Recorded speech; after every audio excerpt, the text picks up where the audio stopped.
Hello everyone and welcome back to this edition of the GSMC Fantasy Sports Podcast, brought to you as always by the GSMC Sports Network. My name is Christopher Shepard. Thank you all for tuning in. Happy Friday. It is our last show of the week and we want to go out with a bang. We have a lot of good segments planned.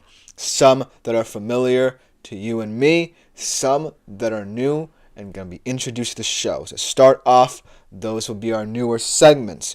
I'm going to be doing something a little bit unusual where I take some of my favorite players from my rankings and put them into a list at each position of the favorite starts I have for the week, and also the same for the players who I believe should sit this week out. And then, of course, as always, by popular demand, the NFL games and college football games with the biggest implications will also occur on this show. Will actually not occur in real time on this show. They will occur over the weekend, but I will talk to them and explain them to you all in this show. And to close out the show, we return to the topic of Sunday Night Football. Going to give you a little bit of start-sit advice for that one as well. But before we get into any of that, I do want to remind you to consider liking, following, or subscribing to the show if you want to see more content such as this. We have a lot of different podcasts going on. We have a lot of different guys doing their own things. For example, the basketball podcast, now that the season is under full swing. We also have college football that's going to get wacky. We have so many good podcasts surrounded by so many different topics. So there's definitely many different ways you can contribute. But if you want to interact with our shows more directly while we are streaming, consider making yourselves available to the Super Chat, Super Thanks, and Super Stickers features here on YouTube. They're a great way to contribute and interact directly with the show.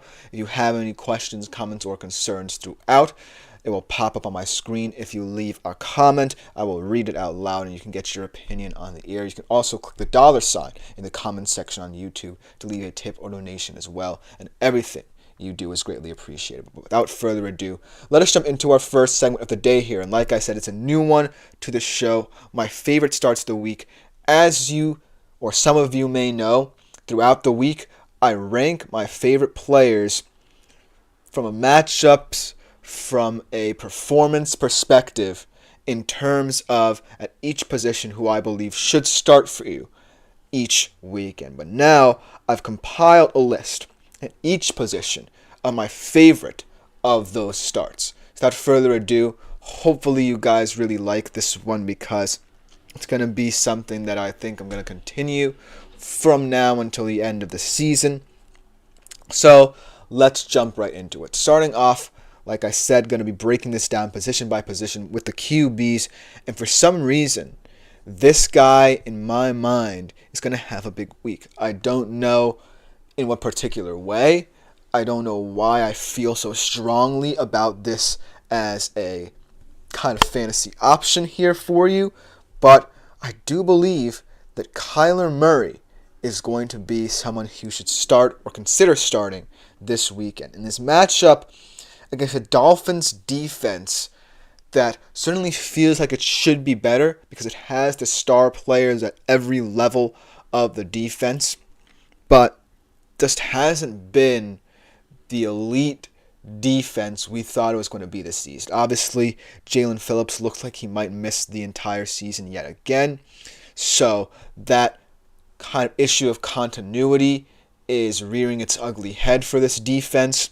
And so I feel like there were a lot of positives to take away from Kyler Murray in that game with the Chargers that could translate into what is now a Dolphins defense that's looking a little bit more depleted than we think. Also, one thing that I did notice in that Chargers game was that Marvin Harrison and all these different receivers were running good routes. It was just a question of getting them going and in rhythm in game time. I don't think that game was necessarily going to be predicated on the skill position players. It was more predicated on which quarterback would blink first. And while Justin Herbert didn't blink, Kyler Murray has the dual threat ability to make big plays, and that's what won the Cardinals that game. And in this game, I feel like everything's going to click. It's not just going to be about Kyler Murray. It's going to be about how he distributes the ball in this game. And thus, that is why I feel so strongly that he should be someone who could warrant a start for you at the QB position. Well, moving on to the running back position, I kind of feel like David Montgomery is going to have a big game. Now, I'm blanking on who the Lions are playing. I believe they're playing the Packers this week. Titans this week. So it's going to be a matchup where you feel like David Montgomery, now that you know the injury concerns from last week's game did not rear their ugly head, he will play in this matchup and against a Titans run defense that hasn't really been the main force for them. They have been a good defense, but their run defense has been leaky. I do think that both him and Jahmyr Gibbs will warrant a look as your starting running backs. I feel that, this is a Lions team capable of running the football with either of these guys as their quote-unquote starter. But because of their potency, this two-back tandem works so nicely no matter the status of this backfield. And so that's why I believe that David Montgomery, even though there were some injury concerns last week, will look fresh and ready in this game against the Titans' run defense that I feel like people might be overrating at this point. And then at the wide receiver position, I feel like this matchup is kind of the one that's most contentious and kind of one that I'm thinking about in my brain and contemplating whether or not I should have picked this guy, but I'm going to stick with it because I believe that this wide receiver is an X factor to his team's success, not just in this game, because it's a very, very integral game to get them going, but for the rest of the season for them. And that is A.J. Brown. Now, this Eagles-Bengals game, a lot of people are saying this is the game of the week. I think that there are other games out there that we'll get to in my implication segment that might be better, but I do think that this is important for both these teams. For the Eagles to establish an identity that isn't just, too tailored to what Saquon Barkley brings to the table.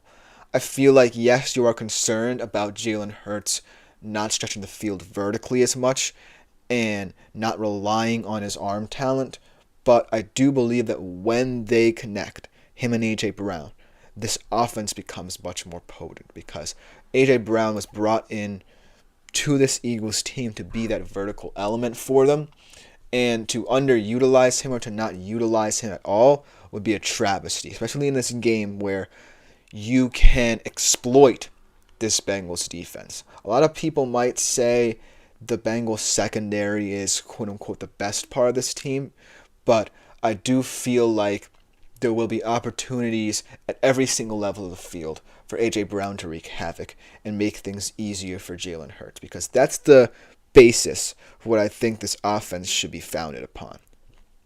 Making sure that Jalen Hurts' turnovers don't show up in games such as this, or don't show up at all, and he is protective of the football in a way that can open this offense up to new avenues, but still allow them to win a lot of games. And A.J. Brown's going to be that X factor because, for one, he is only going to be involved with one route, and that's the goal route or the post route.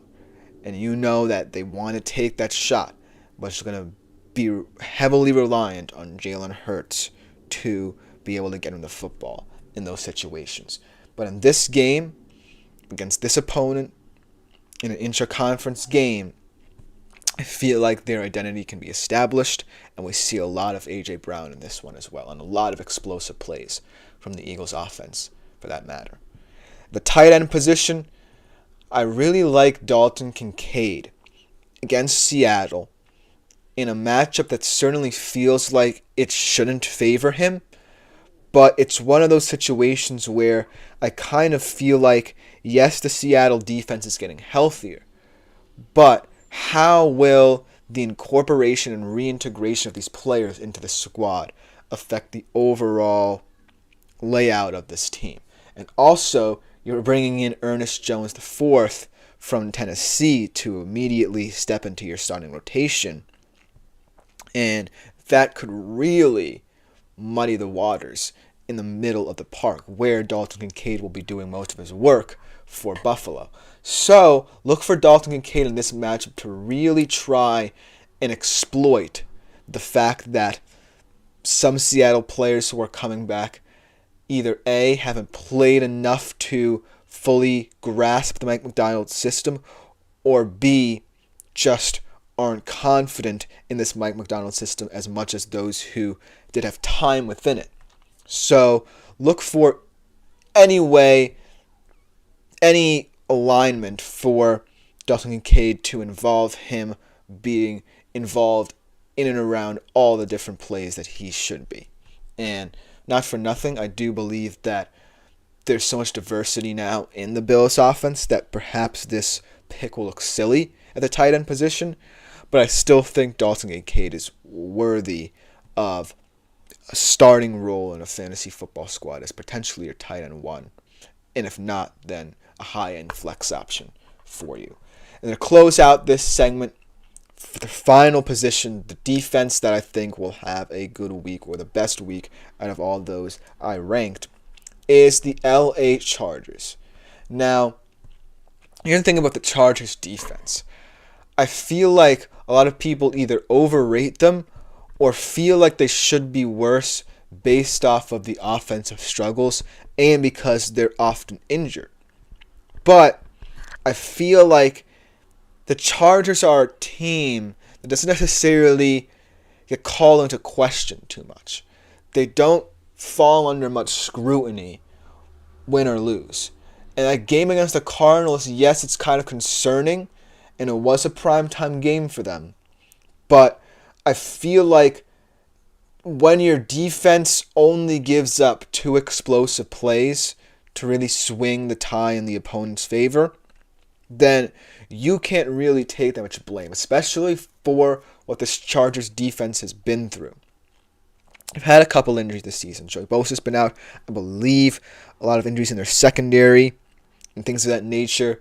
But in this match with the Saints, they don't have to worry that much about, dual threat QBs, tough physical receivers, tough physical tight ends, and they can just focus on winning the easy games in their slate. And I guarantee you, this defense will be the reason why the Chargers are in the playoff conversation late in the season. Because of the fact that A, their schedule is easy, and B, they're not the ones who are going to fall under scrutiny if, pundits start worrying about the Chargers for some weird reason. But at the end of the day, the Chargers can take care of business for you in certain situations as a top defense to consider for fantasy football. But let me know what you guys think about this in the comments. I really like this segment a lot. But when we come back after this short break, we're going to transition a little bit from starts to sits, talking about some guys who can stay on the bench this weekend for you. But don't go anywhere. We will be right back after this short break. I feel like I'm losing my mind. Is everybody in the world blind? Please, Lord, give me a sign, a sign. I feel like I'm losing my mind. Is everybody in the world blind? Please, Lord, give me a sign, a sign. I wanna be the greatest. Everybody on the fake shit. I look around and feel like everybody is the fakest. I make this every day and I'm impatient, hoping one day I blow up from the basement. Statement, the top is so vacant. I don't hear shit that I think is amazing. Waiting for my day when I'm playing sold out shows for 1,000 faces. Hey, give me that crown, get in my way and to be put down. It ain't your place, all this my town. If I want that shit, then I'll get it right now. I'm losing it, the noose it fits. I'm losing shit, a stupid myth. You choose to live or choose to dip. You choose to fight or lose your grip and lose a gift. I feel like I'm losing my mind. Is everybody in the world blind? Please, Lord, give me a sign, a sign. I feel like I'm losing my mind. Is everybody in the world blind? Hello, everyone, and welcome back into the GSMC Fantasy Sports Podcast. Before we get into our second segment of the day here, I do want to remind you yet again that if you feel like you want to interact more directly with the show and other shows around the network, make yourselves available to the Super Chat, Super Thanks, and Super Stickers features here on YouTube. They're a great way to contribute and interact with the network. For example, one of two things can take place. You can either just leave any burning questions, comments, or concerns you have throughout the show. That could be anything ranging from opinions to trade advice, what have you. I am up for it. Or you can click the $sign in the comment section as well, and you can leave a tip or donation. Either way, everything you do for the network is greatly appreciated. It just makes us that much more better and that much more happy talking to you guys and experiencing this show in a different and diverse way. But without further ado, let's get into our second segment. Like I said, we talked about our favorite starts of the week. Now we got to do the sits. And this is always a comfortable segment because of the fact that you never want to talk about those guys you might have to leave on the bench. But it's an integral part of understanding your fantasy decisions and how it could affect your team. Without further ado, I'm going to do the same thing, position by position, and talk about the guys who I think might have to sit this week out. And this one seems like an easy one at QB. It's Anthony Richardson going up against the Texans, for a second straight time in their division. And this just feels like a matchup where, yes, you feel that because it's a divisional game, the Colts will still be in it, because divisional games are always those kinds of games where you feel like you can steal them on any given Sunday. But the reason why I think Anthony Richardson is a sit is because of the fact that I don't see a path forward where he can have much success if you take his traits as either or. And what I mean by that is you can't decide whether he's going to affect the game more as a runner or as a passer, because both of those traits are two of his better traits, his arm strength and his dual threat abilities. But you're going to have to at some point take your peaks with your valleys, because he's a very raw player still, hasn't had that many games in the NFL thus far, and you can't really say what the best of him looks like. So in this game, look for him to really struggle, because outside of, the deep shots to his guys in the perimeter who he really likes, and the option runs that he sometimes has, he's just a guy who is going through the motions and really getting lost in the rigors of the NFL. And if there's no sense of direction anytime soon, he can find himself on this list more often than not. But this week especially, I think Richardson struggles a lot more than, just his ordinary struggles in this matchup. At the running back position, though, I have a feeling that this guy is slowly falling out of favor in a lot of fantasy leagues. Ramondre Stevenson. Through no fault of his own, because Drake May coming into this team has really elevated the passing game. I feel like there's a lot more opportunities there. And also, I feel like JaMycal Hasty might be a guy who warrants a look in the Patriots' backfield a little more often. But for some weird reason, I had a feeling this is where Ramondre Stevenson would be at the middle of the season. A guy who would tend to keep the Patriots in games early in the season more often than not, but kind of towards the middle, peter out because he's asked to carry too heavy a burden. And so I feel like when I think about the Patriots going up into this match with the Jets, I feel like the reason why they brought in Drake May, even in this situation, is for games like this. Because the Jets are a defense that is getting better against the run, perhaps one of the more potent run defenses in the league. And you definitely, with a very shaky offensive line, don't know what your offensive game plan is going to look like just because of the physicality of the Jets' run defense and what they can force you to do. So look for Drake May to be a little bit rattled and for there to be a little bit of a disconnect between him and the backfield, and thus less touches for Ramondre Stevenson, because I feel like the Patriots might be trying to play catch-up in this game, and Drake May will throw the ball more often than not anyways, just because of the fact that they want to see what they still have in him, more so than, trying to win this game. So Ramondre Stevenson, unfortunately, has fallen a little bit from grace here, but I still believe that, at some point, he's going to have one of those games that reminds us of what he once was in this season. It's just that, the Patriots are at a place where Ramondre Stevenson running the ball 30 to 35 times a game is sustainable. And I really think that it was the best decision to bring in Drake May to try to find stability in the passing game. So that's why I feel like Ramondre Stevenson deserves a little bit of a benching for the time being.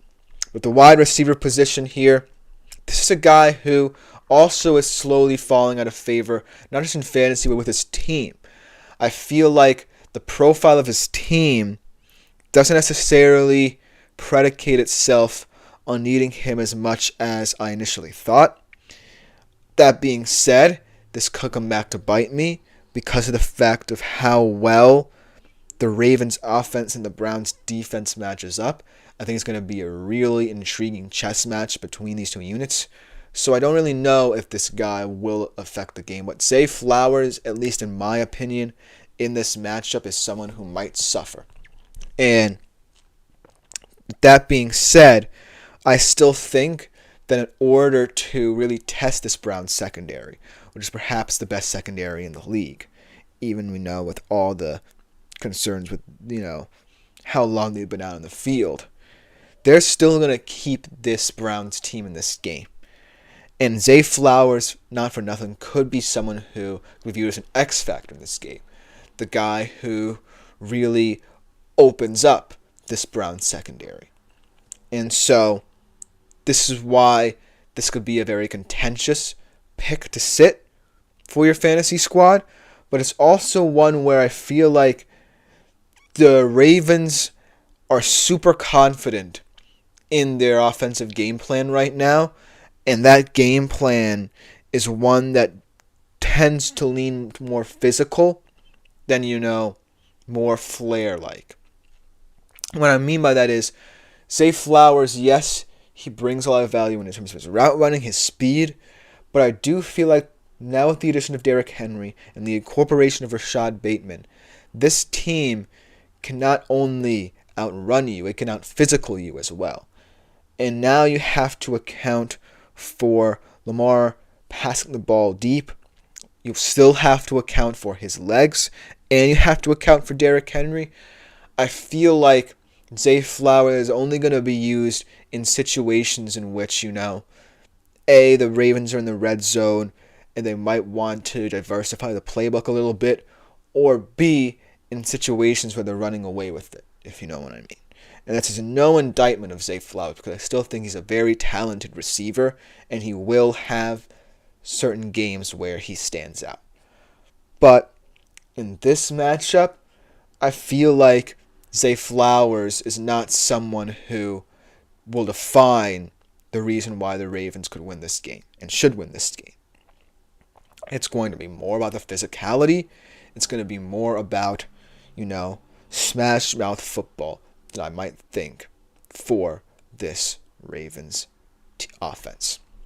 And then for the tight ends, I think this guy, had a little bit of promise to start the season. He was getting more involved in this offense. A lot of people were talking about how he needed to be more involved in this offense.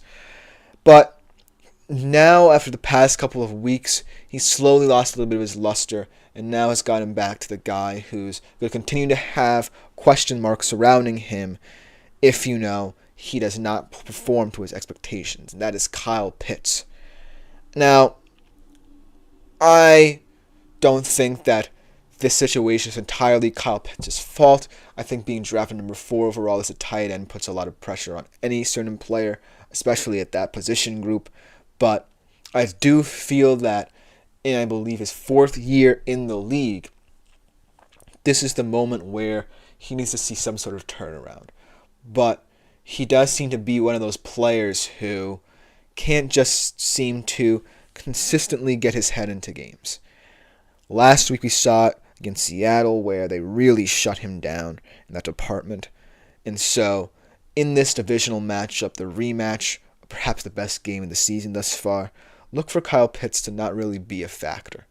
I feel like both of these teams, the Falcons and the Bucs, will want to run the football a lot to try and control their offense and dictate the line of scrimmage and, tire out each other's defenses. So that's why I feel like Kyle Pitts might be a non-factor.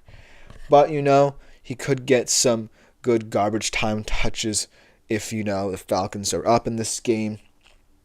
And so that's why I feel like Kyle Pitts is just someone who week in, week out, I can't really pin my finger on because of the fact he's too volatile in how he plays. And thus, that's why I feel like this week he's not someone who I would hinge my entire fantasy squad on at the tight end position. Then the final defense that we're going to talk about in terms of the defense that I think should sit is the Las Vegas Raiders. Now, let's be honest with you. I do feel that the Raiders defense is the best unit for them and the reason why they're going to win games, but this certainly feels like a step too much for them. I feel like the Chiefs' offense, yes, has had its ups and downs throughout this season, but when I look at this matchup, I kind of feel like now there's too much to account for with the addition of DeAndre Hopkins and, the incorporation of these different receivers to really account for all of them, especially all with the tension surrounding this team as well and surrounding this defensive unit as well. Whether or not, Max Crosby was going to leave, there were some rumors about that, whether or not this Raiders defense would still be the physical defense this team relied upon. And so that is why I feel like this week is going to be a step too far for this team, and we're going to start to see some of the cracks in the foundation of the Las Vegas Raiders in this game. On both sides of the football, not just the defense, but with the defense, it's going to be troubling because you kind of needed to rely on it to have any hopes of winning games such as this. Not for nothing, yes, there have been seasons in the past where the Raiders have held their own or either beaten this Chiefs team, but this year just feels like a year where the Raiders might be a little bit lackluster. And so that is why I think in this game you're not going to look like the sum of their parts. But let me know what you think in the comments. Coming up after this short break, we're going to be looking at all our implication games for this coming weekend, both the NFL first and college football. And this is one of my favorite segments to present to you guys, so don't go anywhere. We will be right back after this short break. Looking for your daily fix of sports talk without having to pay for it? GSMC Sports Network is available on YouTube. Just search GSMC Sports Network. Get your fix of daily sports talk shows on YouTube, absolutely free. NFL, college football, NBA, MLB, MMA, UFC, fantasy football, and so much more. GSMC Sports Network has shows running all day long, with new sports shows starting every 2 hours. Just like on your favorite cable sports channel, except GSMC Sports Network is absolutely free. Hello everyone and welcome back into the GSMC Fantasy Sports Podcast, brought to you as always by the GSMC Sports Network. And now our third segment of the day is switching over to a popular Friday segment, our implication games. That is, games in both the NFL and college football that I believe will have the hugest fantasy implications for your respective squads. We start off in the NFL as always. Hope you guys enjoyed this segment as always. But we have a lot of good games, and the 4 ones I have chosen, to me, at the very least, mean the most from a fantasy standpoint. So without further ado, let's jump right into it. Starting off with a game that kind of lost a little bit of its luster in this matchup here, but still to me resembles a game where offense really could win the day. And that is Bears and Commanders.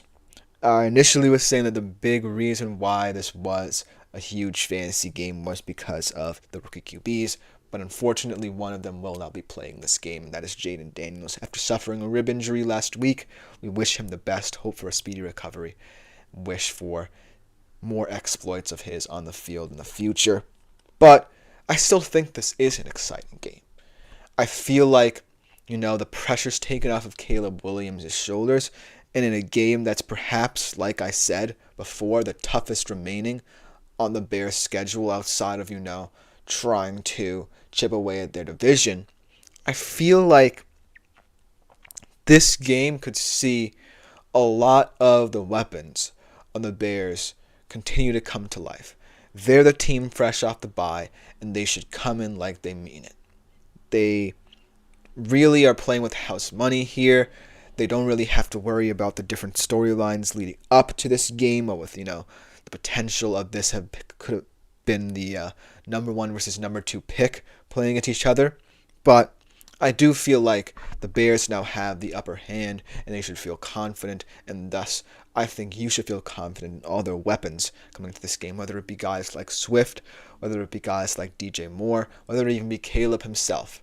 I think that this team is primed for a big fantasy week. On the Commanders side of things, I'm actually very intrigued in terms of how Mariota plays this game out, just because I feel like he's very similar to what they had with Jaden Daniels in terms of running this offense, but I don't necessarily think the vertical passing game will really be a factor for them in this one. Look for Mariota to try and manage this game. There'll still be moments where his flashiness will come into play due to his dual threat abilities, but I don't necessarily think we'll see much passes 50-plus yards or more like we did with Jaden Daniels. But that being said, that's also an interesting point about, not just him, but how these receivers will look. Because these receivers want to get more vertical than not.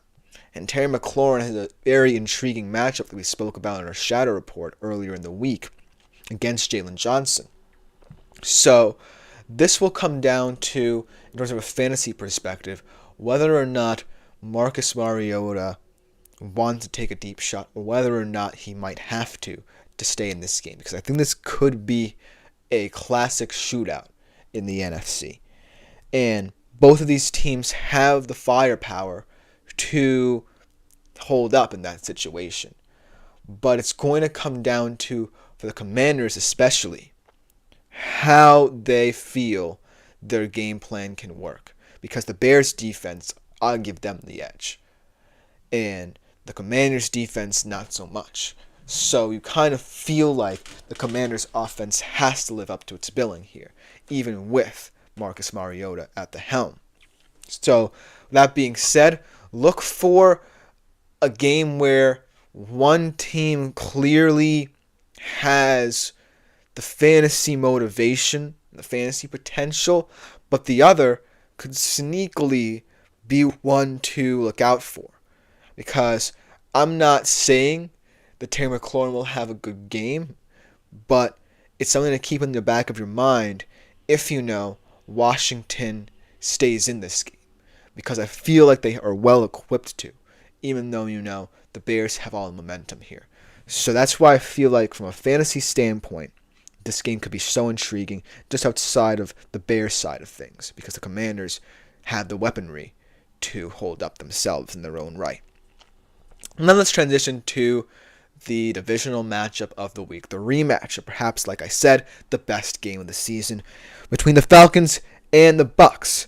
Now, it might not have been the best game to some of your opinions, but I'll be able to lower it down to the craziest game of the NFL season, because it looked like the Bucs were going to run out the clock, control the football at the end of the game, and all of a sudden the Falcons showed up on both sides of the football, and the Bucs looked like the most inept offense on earth, and we see Atlanta steal it at home. In this game, very different situation. Another situation where the fantasy implications were marred by injuries as well, because now Mike Evans and Chris Godwin are going to be out of this one. And I'm sorry in advance, because these were all written beforehand, so, things happen, but I still think, like I said, with the Bears and Commanders game, this should be an interesting one because it opens up the Bucs running back room, which is, in my opinion, one of the deeper ones in the league, and really pits it against the Falcons' best, which is perhaps the best running back duo in the league, if you look at it from that perspective. And I feel like this game is going to be much more slower paced than the other because of the fact that both of these teams feel like they can win games running the football. But we haven't necessarily seen it with either of them is the true kind of crux of the issue here. For the Falcons, though, I certainly feel like they have a formula where, they have to help Kirk Cousins out, and it predicates itself on, stemming from these backs. Whereas the Bucs are going to kind of have to be forced into utilizing these backs to the best of their abilities. And so that's where this running back situation really becomes a conundrum for fantasy managers, because I feel like they're the positions you should trust the most in this game, but also I feel like it's highly contingent on, the Bucs needing this game more and how they might have to change their offensive game plan to kind of fully dive into this game. And so, looking at this matchup, you would think that the Bucs would be leaning on the run game more, but the thing is, they can't always rely upon it because this is a must-win game for them. Because if they lose this game, they are now 0-2 against the Falcons, and way behind in the NFC South race, especially in the tiebreaker scenario. So look for that to really bring to light what the Bucs might have in terms of depth, but also in terms of trying to win this game. On the Falcons side of things, I kind of feel like they also might be needed to meaning to run the football, but in a way that can be complementary to what their passing attack has shown thus far, because their passing attack is still potent. But overall, I think this is going to be a very feisty, very tense divisional showdown. Now let's switch to the Cowboys 49ers, which I did say was going to be a fantasy snooze fest. And the reason why I put this game is because I never really talk about games that I feel like will underwhelm from a fantasy perspective. But this game is so unusual because it's not necessarily through the fault of either of these teams. It's just through the fact that whether it be on the 49ers side of things, injuries have gotten in their way. On the Cowboys side of things, they haven't been able to get out their own way.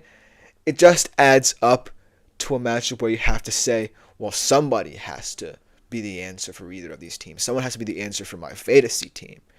Because a lot of people placed a lot of weight, I believe, on these teams in fantasy.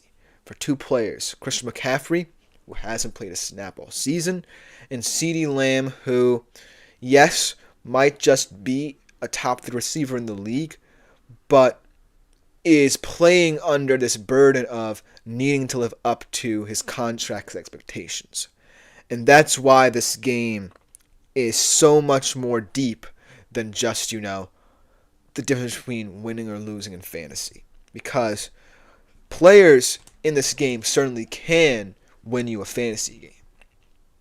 But I feel like the deeper underlying roots of this game stem from the fact that both of these teams need them certain players to step up. That's my question. Can anyone step up for either of these teams in place of these said superstars to alleviate some of the pressure? For the 49ers, this might be how they're going to have to look for quite some time. Because even though McCaffrey could come back either this week potentially or next week, I still don't see how this offense can, sustain itself without, Brock Purdy's full disposal of weapons there. And on the Cowboys side of things, I can't say it enough. You just need anyone outside of Dak Prescott and CeeDee Lamb to be the answer for your struggles and the answer to your prayers in that regard. So look for this to be a matchup where there's a lot of frustration in terms of fantasy and how players are performing, but also one that could reveal the direction of both of these offenses, whether for good or bad, and whether or not you might dive even deeper into the well in terms of fantasy for both of these teams as well. And the last game I want to talk about here, perhaps the most intriguing one, interconference game, the Bills traveling coast to coast to face the Seattle Seahawks in a very underrated matchup. Now, yes, this Seattle team from a fantasy perspective has lost a little bit of its luster this week, well, with the injury to Metcalf, but I still think, the Seattle offense is certainly going to be a wild card week in, week out in terms of how it looks from a fantasy perspective, because DK has really been the engine room and Kenneth Walker has been a nice supplement, but I still think sans, Metcalf, I think that there's a lot of talent there they can still utilize. I like Tyler Lockett still. He's not, as explosive as DK, but can still get the job done. Very reliable. JSN is going to show how savvy and intelligent he can be. He's now going to be the vertical threat in this game. And Jake Bobo, now who's potentially going to be the wide receiver 3, is another one of those guys who's just a reliable, natural receiver. And not for nothing, Noah Fant and A.J. Barner have been revelations at the tight end position. Noah Fant, after, this being his 3rd season there and being one of the key contributors to this offense, and A.J. Barner, a new rookie who I'm keeping my eye on in terms of how he could explode from a fantasy perspective, just immediately seamlessly fitting into this team that uses a lot of 2 tight end sets. On the Seattle side of things, I feel like there's still a lot of upside. On the Bills side of things, there's going to be a lot of talk about how Amari Cooper plays for these next couple of weeks, because if he plays like he did against the Titans, then there's a lot of hope that he still has fantasy value. But if not, then the Bills lose a little bit of his luster. But also, it's going to rely upon Josh Allen's trust in him as well, because if there's no trust there, then I feel like this could go off the rails.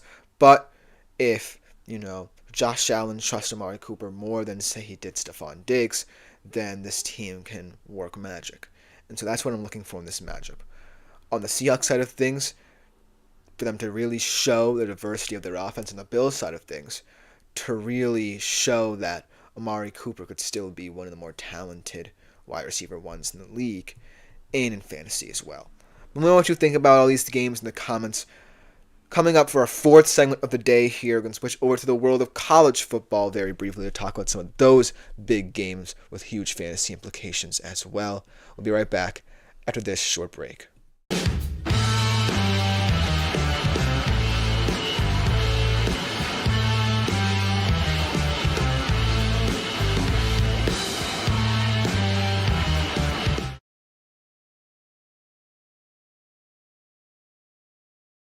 For the best and latest podcasts available anywhere, go to the podcast app on your cell phone and type in GSMC to access free content-rich podcasts on health and wellness, book reviews, sports, entertainment, relationships, social media, movies, technology, finance, and even weird news. Subscribe and download the GSMC Podcast Network's family of shows, available everywhere podcasts. Hello, everyone, and welcome back into the GSMC Fantasy Sports Podcast, brought to you, as always, by the GSMC Sports Network. And for our 4th segment of the day, our one and only college football segment of the day, transitioning from the NFL games with huge fantasy implications to the college football ones.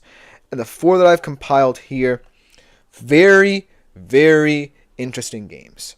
I feel like 2 of them are a little bit off kilter, and 2 of them are huge SEC matchups that could be playoff eliminators. A lot of them involve some key players in key situations for their teams. So look for this to be a very rich fantasy weekend for you from that perspective. Without further ado, let's jump right into it. Starting off with a huge group of 5 game actually taking place tonight. Boise State, UNLV could be the marbles game. I like to say that any game such as this is a marbles game because it's for all of them. This is perhaps the matchup that determines the group of 5 conference champion that's going to make it to the CFP. And not for nothing, these two teams are offensively well equipped to really make this a true fantasy shootout here, on the field and off. And if you have any one of these players who I'm going to talk about, look for them to truly the stars. Boise State, it's the one and only Ashton Jeanty. I feel like, from what I hear of his journey, he's someone who's dedicated himself to sticking with an identity, sticking with one program. His decision to stay with Boise State is paying dividends. It's giving them the national profile of a team that you might not expect to see in the national spotlight as much, or in this era of football, of college football especially. But he's doing it in such a way that is so unequivocally dominant that you have to respect what he means for college football and what he means for fantasy college football, because this is the type of player who, if you're not necessarily interested in fantasy college football, makes you interested, catches your eye. This is a guy who has already has 17 touchdowns, over 1,200 yards this season, and he still has, 6 games to play, including tonight's. So look for him to be someone who, for this one season in fantasy college football and for many seasons thereafter in the NFL, as someone who's just that it factor for your fantasy team. Or if you're someone who's a little bit more ambitious and is in a dynasty league, he's your RB1 as soon as he enters the league.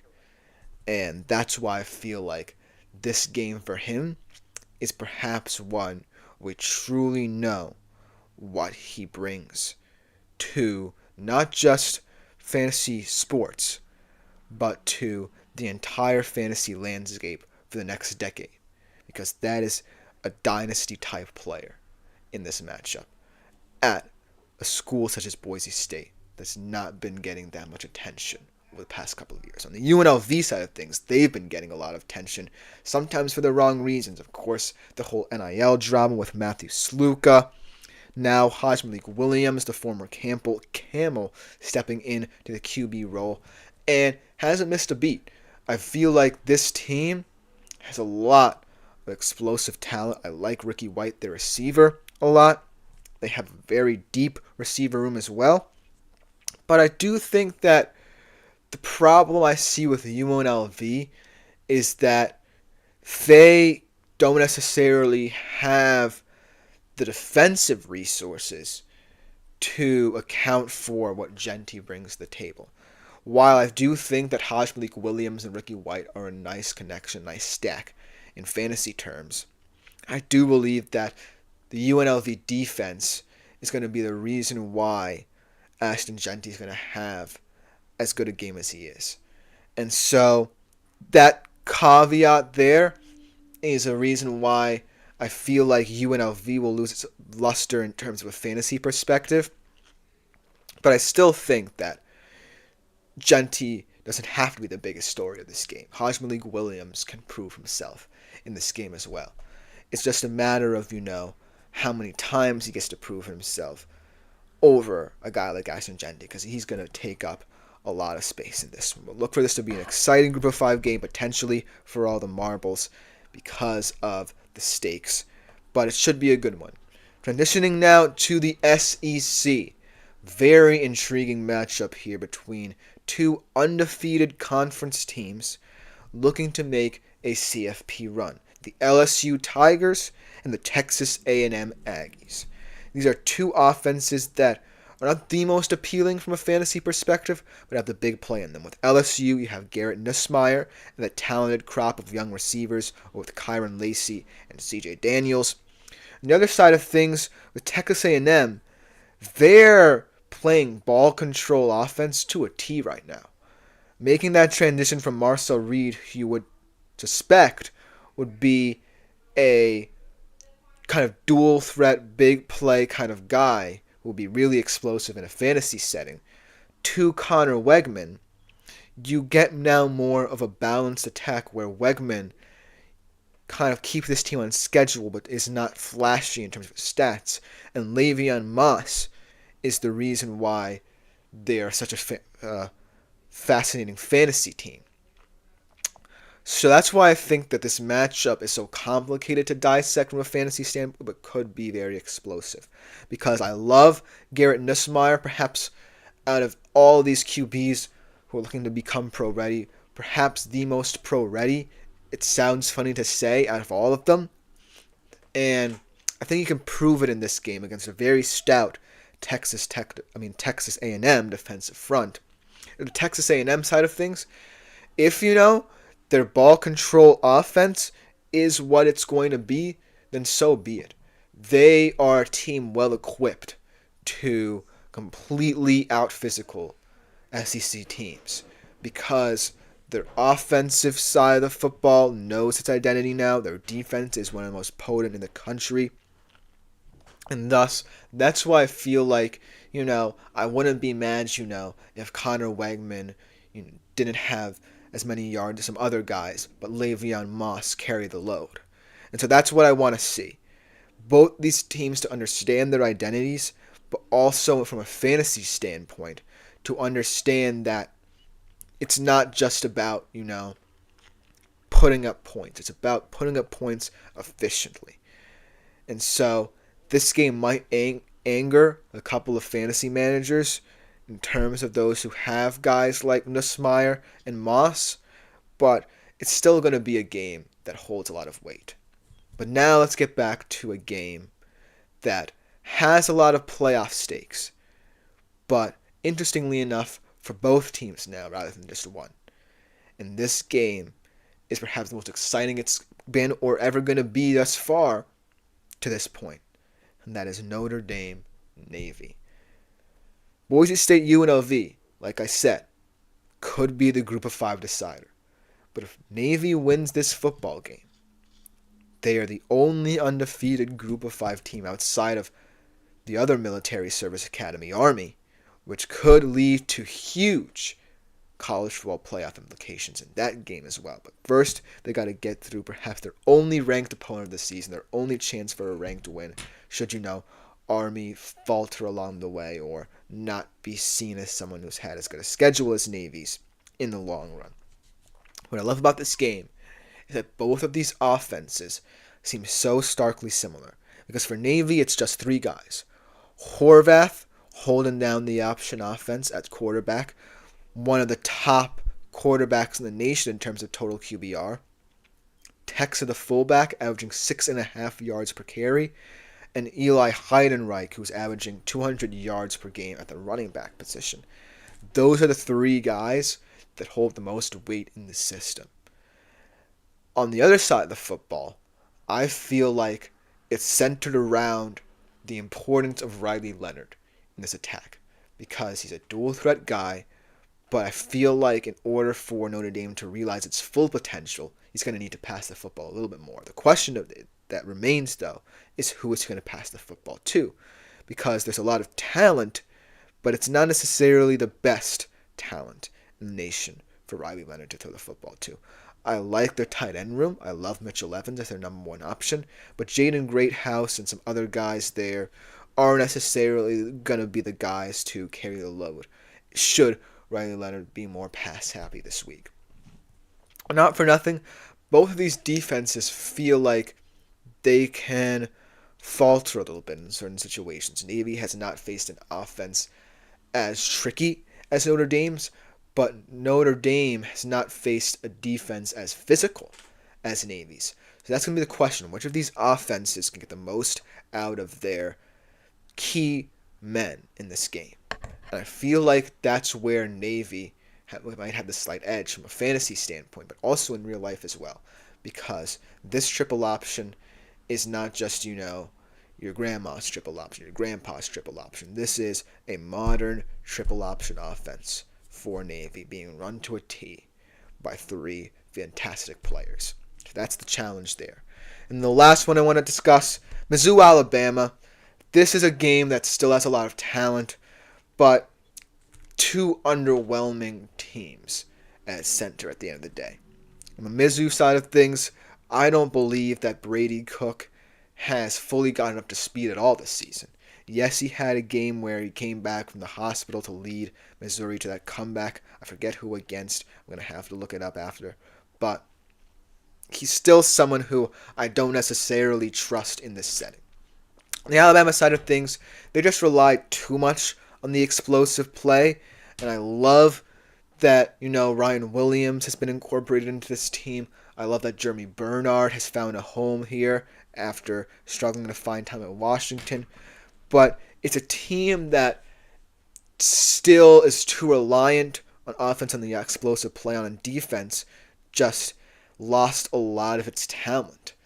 And the same could be said of Missouri, where, the offense has really been struggling, and so has the defense. But the reason why this game still has a lot of fantasy upside is because of the fact that there are game wreckers all on the field. For Missouri, it's Luther Burden III. He's still one of the best receivers in the nation, and if Brady Cook can find a rhythm in this one, he can definitely be an X factor. And for Alabama, it's going to come down to, how much Jalen Milroe can operate out of structure. He's going to want to get vertical in the pass game. He's going to want to be explosive, but there's going to come a time where he might struggle against this Missouri defense. And he's going to have to pick and choose his spots to exploit this Missouri secondary. But at the end of the day, I feel like that's the reason why I still hold a lot of weight in my mind when I think about this from a fantasy perspective. Because of the fact that I know what these two teams are capable of, and I know what their game records especially are capable of. Let me know what you think about this in the comments. Coming up to close out the show, though, we go back to Sunday Night Football, a topic we discussed on yesterday's show. Just giving you some start-sit fantasy advice for this one to close out the show and the week of the show. The GSMC Fantasy Sports Podcast. We'll be right back after this short break.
Hello everyone, and welcome back to our final segment of the day, and for that matter, the week here on the GSMC Fantasy Sports Podcast.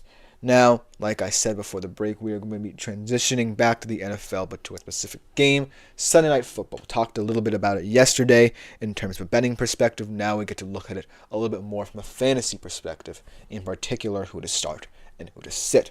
Now, I did write a lot of this before, like I always do, so I might have to rejigger it, much like I did last week in that game with the Steelers and the Jets. But I do feel like it's still pretty clear-cut who the danger men in this game are and who clearly is not. And it doesn't necessarily matter with the injuries both teams are going through, who could step up. It's more a matter of who I believe will be forced to step up. Because this is what this game feels like. It feels very forced. A lot of tension in these two offenses. Whether it be through the circumstances the 49ers have been through with injuries, or what the Cowboys have been with just not being able to incorporate enough players outside of Dak Prescott and CeeDee Lamb into this offense. But without further ado, let's just go into who I personally believe will have to either start or sit in this game. And the first start that I did have was Brandon Ayuk, and so you all can see how that has gone. Now he's out for the season. But I do feel on the 49ers side of things, a player who I'm confident should start, and don't be surprised here, is Brock Purdy. I feel like, that game against the Chiefs was not indicative of who he was. The Chiefs are playing lights out on the defensive side of the football, and it was a game where Brock Purdy, the cards were stacked against him. Now, I personally have him on my bench this week for fantasy football, but the reason why I feel like he warrants a start is because he now understands what the system is without all of his offensive weapons. And he now understands, most importantly, how he has to simplify certain things when this occurs. Because before, it certainly felt like he was going a little too fast and the game sped up for him. Now, I kind of feel like he's had enough games without all of his talent where he's saying to himself, okay, maybe I got to slow things down, simplify some things, and not hype myself up over about how I can have to win this game for my team. And so that's why I feel like this week against the Cowboys defense that really has looked inept, and I don't think will have found its footing after this bye week. Look for Brock Purdy to put up serviceable stats. Look for him to kind of look himself again, to a point where he's managing the game much like he should and feels comfortable, with understanding the circumstances of not having all his weapons around him. Because I still think he's a great QB. It's just that, in certain situations, things might have moved too fast for him. Now, on the sit side of things, there are a couple players on the 49ers who I really have not been impressed by this season in terms of their production for this offense. And one of them has been George Kittle. Now, I know that George Kittle is one of those players who can sneakily get going at any given time. He still is one of the great tight ends in the league right now. But there have been certain moments where I kind of felt like he's playing himself out of plays and not really being effective in terms of the physicality he can bring to this team and what they need from him. So in this game, even though, this Cowboys defense can be exploited with their thinness at the linebacker position at the current moment in time, but I do feel like George Kittle has been an underwhelming player from a fantasy perspective this season. And I don't know whether or not, it's because of the injuries he has to account for or the pressures that he might feel having to compensate for the lack of depth in the 49ers, skill position groups. But at the end of the day, I feel like this is just a game where I can't see Kittle really being that effective. And so, while I hope that I'm wrong, I just feel like this is just a situation in which it certainly feels like Brock Purdy might want to start incorporating more people. And what I mean by that is, it's no indictment of George Kittle, but it speaks to the necessity of what they might have to do going forward, should some of these injuries start to project to be longer than expected. So George Kittle should be a sit for this one. In terms of another start for this team, well, Brandon Ayuk was going to be it, but how about, Ricky Pearsall? This is a guy I'm really intrigued to see play in the NFL. This is a guy who was nearly fatally shot a couple months ago. First time on an NFL field where, he's going to have to step up in a big way. Perhaps a wide receiver 2 in this game. And so I feel like he warrants not a start potentially, but a position on your team where you can see what he's projected to look like throughout the season, and you can make a decision from there. I'm not saying he should immediately start by any means because He's still a rookie, and this is his first game in the NFL. But there's a situation where you could pick him up off waivers, see what he's like, and then go from there in terms of favorable matchups you could see in his future. But for now, I don't really see another true start on this 49ers team. I like Jawan Jennings, but I don't know how productive he's going to be going forward for this 49ers squad, especially if there's optimism about certain injuries. But again, another sit, I guess you could say. Jawan Jennings could project to be a sit, but I feel like, he's going to do enough for you to either keep him in a flex position or keep him as a bench player. It's just that I feel like there's too many losses on this 49ers team to truly try and figure out who could have a big game rather than who will. So that's the weirdness of the situation with the 49ers right now. Now going over to the Cowboys side of things, and the reason why I become so frustrated talking about the Cowboys from a fantasy perspective is that it's just the same two guys, and any other guy I talk about in any capacity from a fantasy perspective really is from a negative perspective, and it's through no fault of their own, because they still have a lot of talent, in my opinion. As Andre enters the chat, hello my friend, how are you? Happy Friday, just chilling playing the new Black Ops 6. Hopefully it's a good video game and you're having a good experience. Thank you for tuning into today's show, even though we are kind of winding down here. But let's look at the Cowboys before we officially close out the week of shows here. I feel like, like I said, it's the same old story for these Cowboys, where I feel like I forcibly have to say one thing but could have said another, and I sit here and stew about telling you guys how talented the Cowboys is, but the ineptitudes of their coaching and the ineptitudes of the organization as a whole. But I'm going to do it anyways, because we have to entertain this notion and we have to appreciate what these Cowboys can be. Let's start off with the starters here. You have to start CeeDee Lamb, as Andre also has a question. Quick one, full PPR. Do I start Jayden Reed or Higgins this week? I feel like Jayden Reed in this matchup against the Jaguars secondary might, get slowed down a little bit, just because, like I always say, with the Packers it's difficult because of their depth in receiver. But when I look at T. Higgins in this matchup, I kind of feel like the Eagles secondary is diverse enough to slow him down. I know that he's kind of been growing into the season, and a lot of people are hyped about him and his future this season at the very least with the Bengals. But I do think Jayden Reed is the safer play.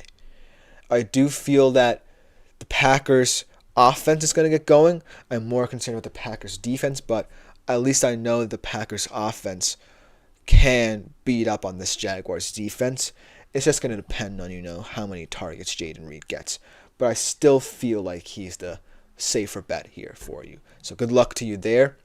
But going back to this question and conundrum of who to start and sit for the Cowboys week in, week out, I kind of feel sick to my stomach saying that you have to start CeeDee Lamb week in, week out, because I love CeeDee Lamb.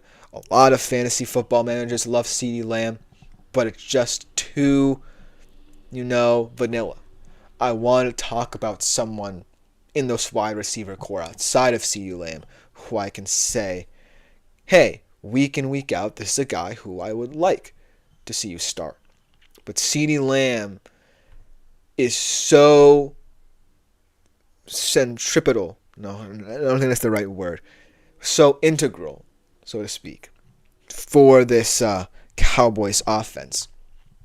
You just can't ignore him. So, unfortunately, I can't really say outside of CeeDee Lamb that any one of these receivers is going to step up. And that's why I have, for my big sit option for the Cowboys, Jalen Tolbert.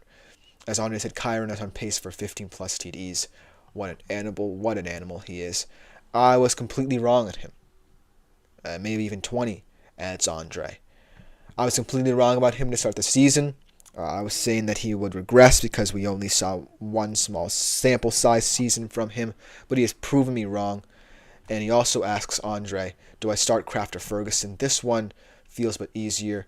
I feel like Kraft is the start for you. I would like to say Ferguson, but he really hasn't shown me much in this Cowboys offense for me to say I'm confident that he should start week in, week out. Whereas Kraft, I feel like, has proven a lot of people wrong in standing out as the standalone tight end for this Packers team. But that going back to Jalen Tolbert here, I feel like he's the main option outside of CD as the breakout star for this offense, but I don't know. I feel like this team is too predicated on the Dak and CD show, and it leaves me so maddened that I can't introduce you guys to certain players to incorporate into your fantasy squad, but it is what it is, and I don't want to end the show on a maddening note, but we do have to end it here. This has been the GSMC Fantasy Sports Podcast, brought to you as always by the GSMC Sports Network. I've been Christopher Shepard. As always, thank you guys for tuning in. If you want to view more exclusive short content or content such as this, like, follow, and subscribe. Also, keep on making yourselves available to the Super Chat, Super Things, and Super Stickers features here on YouTube. Great way to interact with the show. But other than that, we'll be back next week on Monday, same time as always, 3:30 p.m. Eastern Time. Other than that, enjoy your weekend. Have a good one, enjoying all your football action. I am out.